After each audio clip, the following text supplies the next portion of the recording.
Anybody home? Buat kalian yang udah kesasar berkali-kali di channelnya Madam Suki, terima kasih banyak. Dan buat kalian yang baru saja kesasar atau terdampar di channel Madam Suki ini, aku si pembisik kartu, aku tinggal di Belanda dan di Thailand. Hari ini kita mau ngupas lagi tentang peristiwa yang terjadi pada Brigadir J. Ironi viktimisasi yang baru-baru ini diungkap oleh seorang pakar psikologi forensik, yakni Mas Reza Indragiri ya.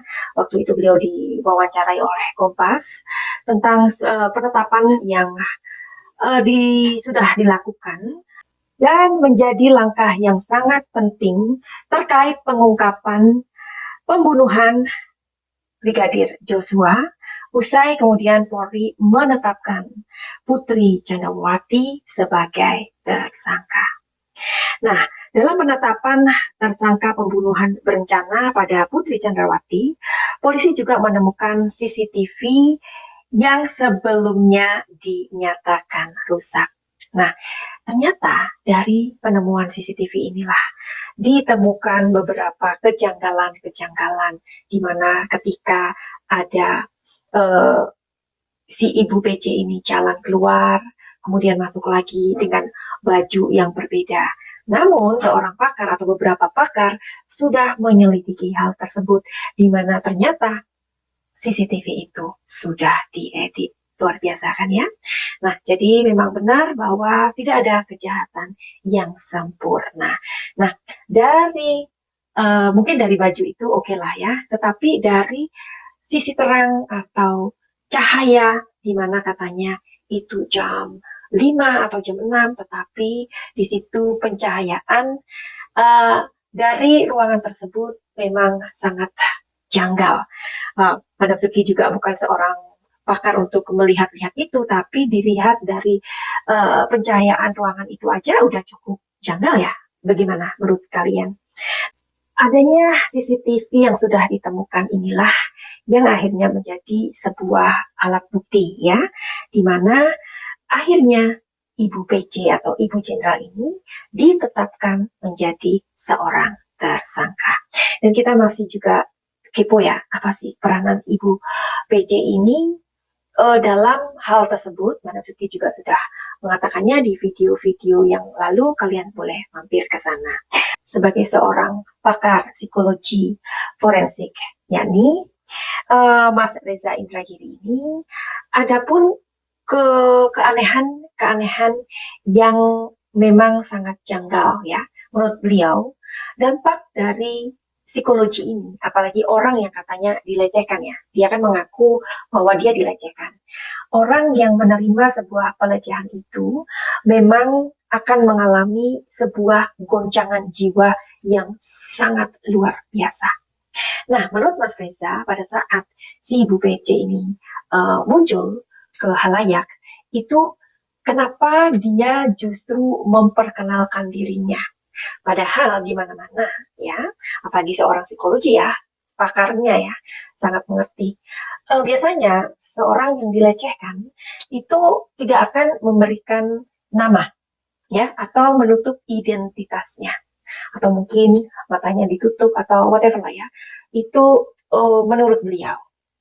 Dan ketika ini alasan yang pertama tadi, yang sekarang alasan kedua adalah katanya si ibu ini ketika datang menerangkan bahwa dia itu mendapatkan gajian, itu mengatakan dengan bahasa yang masih gimana ya, masih tertata begitu.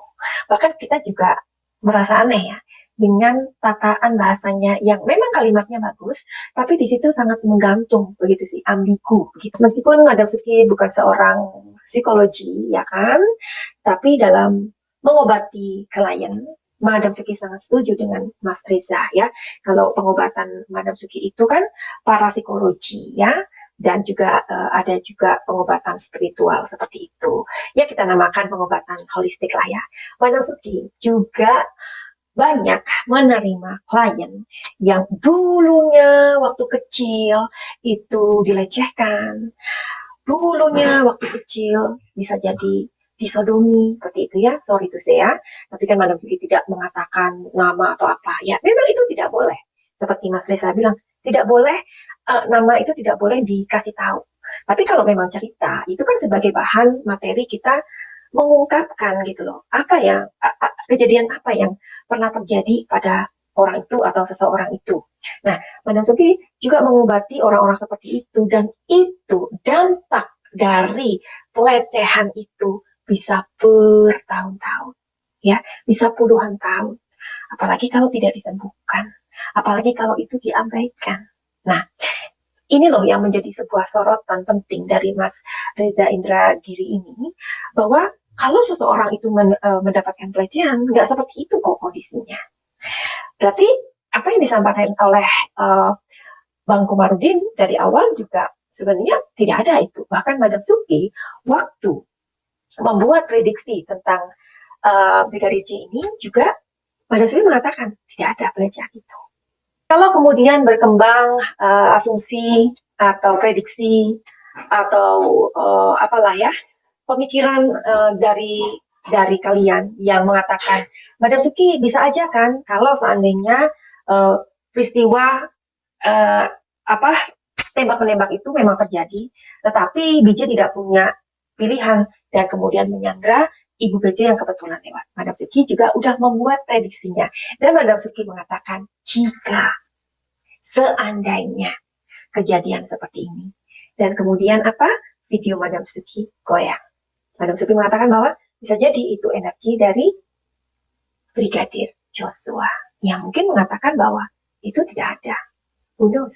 Kalian boleh lihat di video-video Madam Suki yang udah lama. Oke? Sekarang kita mau cari tahu yuk.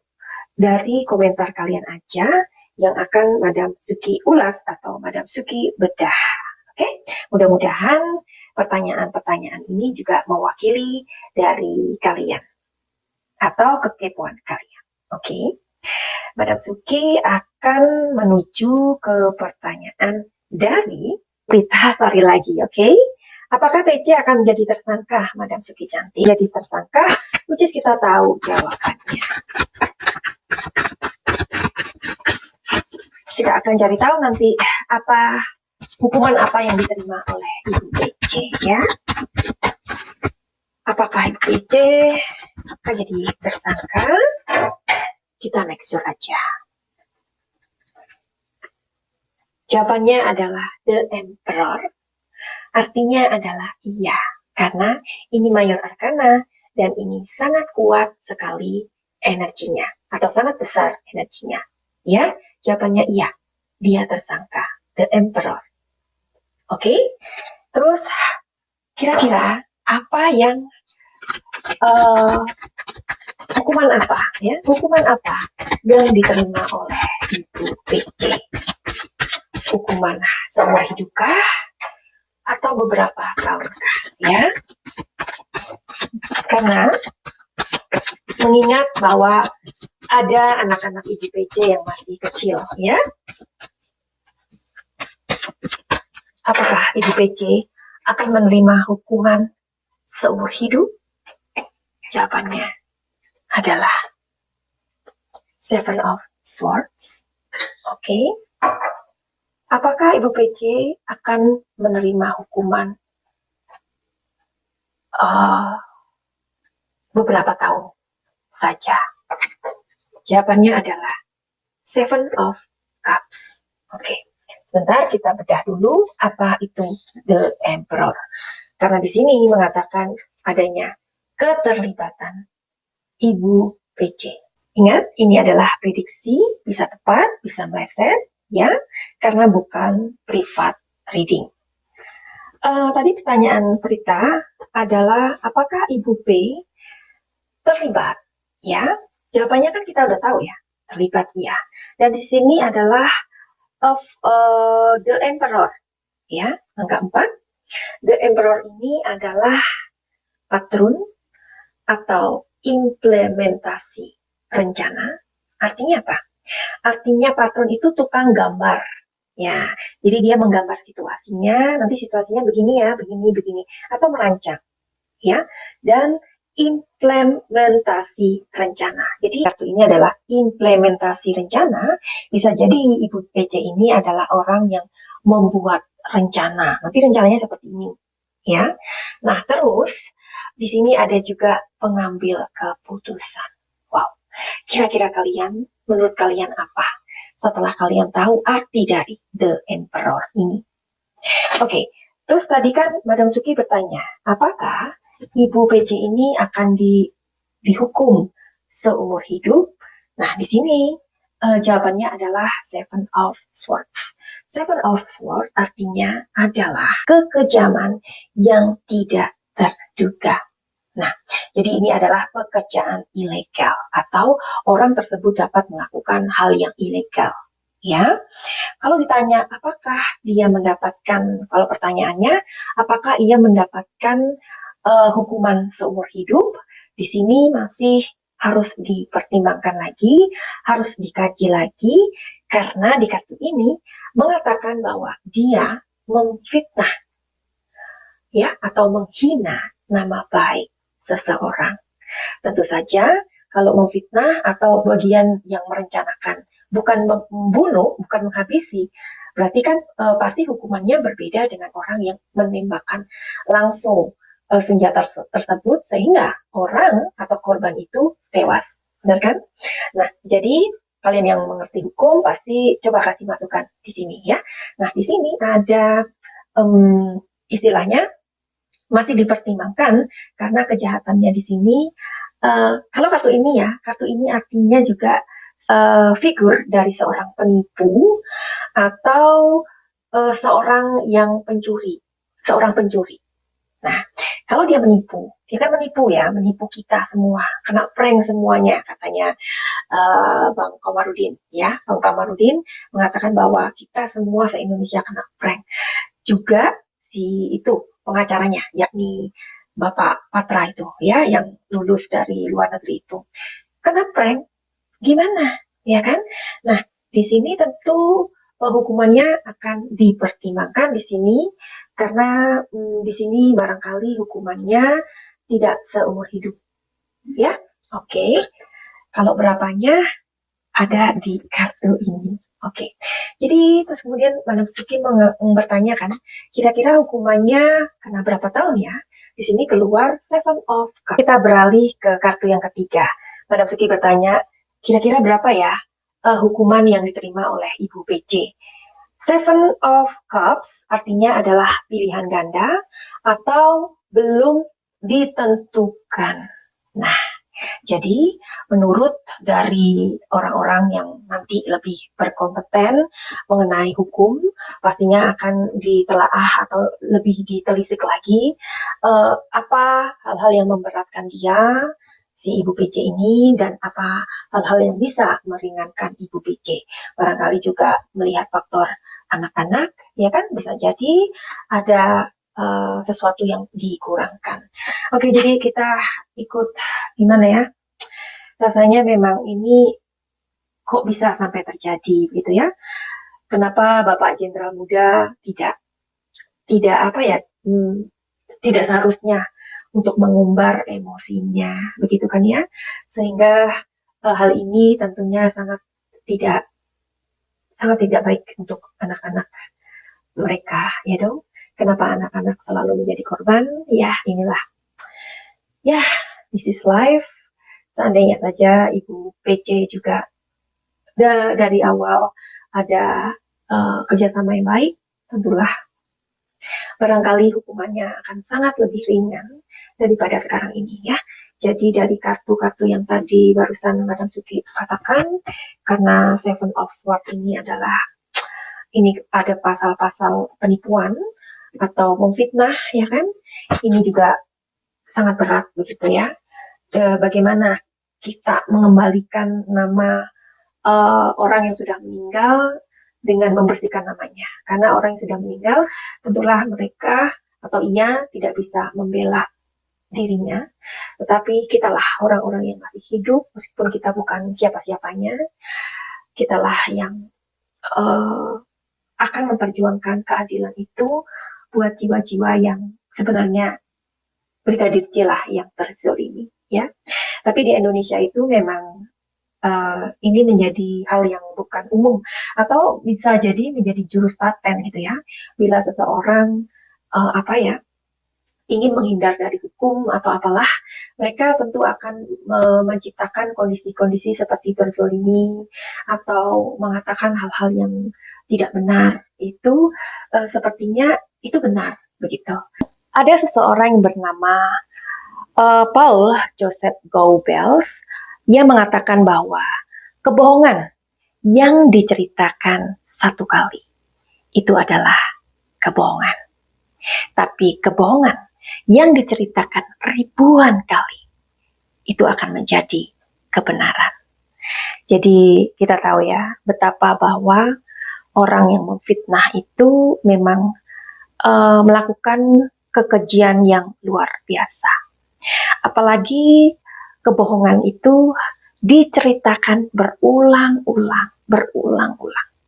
Bagaimana jika kebohongan itu diceritakan kepada orang-orang yang memakan kebohongan itu mentah-mentah?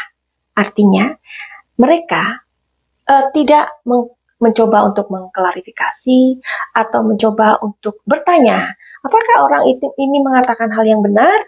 Parahnya lagi ketika orang yang diberikan cerita tidak benar itu percaya begitu saja, ya. Mereka tidak mau mengklarifikasi atau mencari tahu kenapa kamu melakukan ini, kenapa kamu melakukan ini. Tapi memakan mentah-mentah kebohongan yang siap menjadi fitnahan.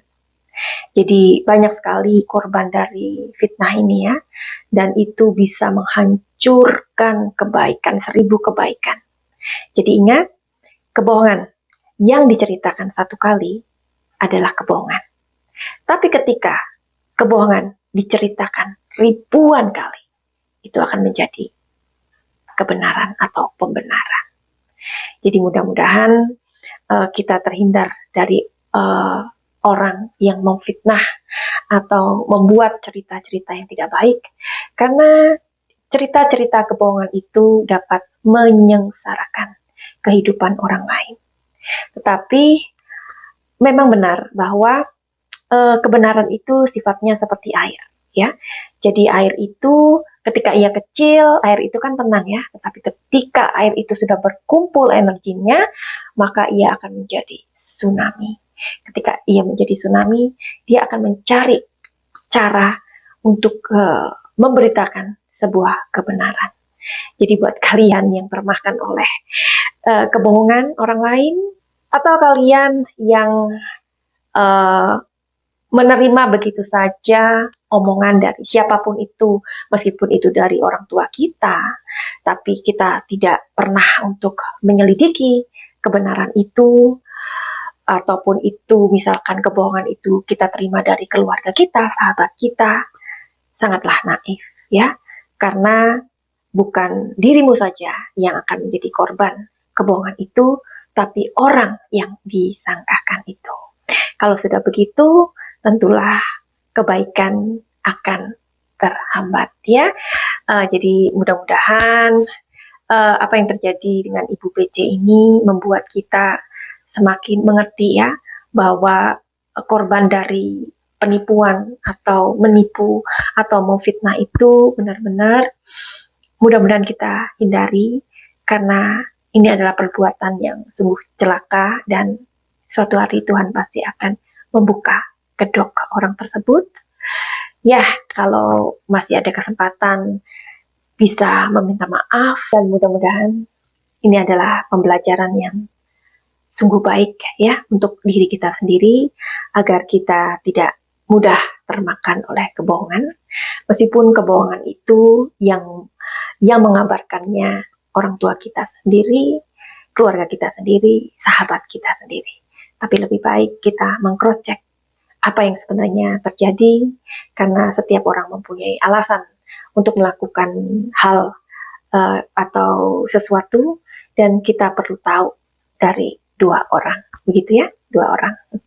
Oke, finally begitu aja buat kalian yang mempunyai masalah, apalagi kalian yang pernah difitnah atau korban penipuan, silakan datang untuk Madam Suki. Mungkin dari itu bisa dicari tahu solusinya apa. Untuk lebih jelasnya menghubungi Madam Suki, silakan lihat di deskripsi. Finally, begitu aja. Send love and light. Salam.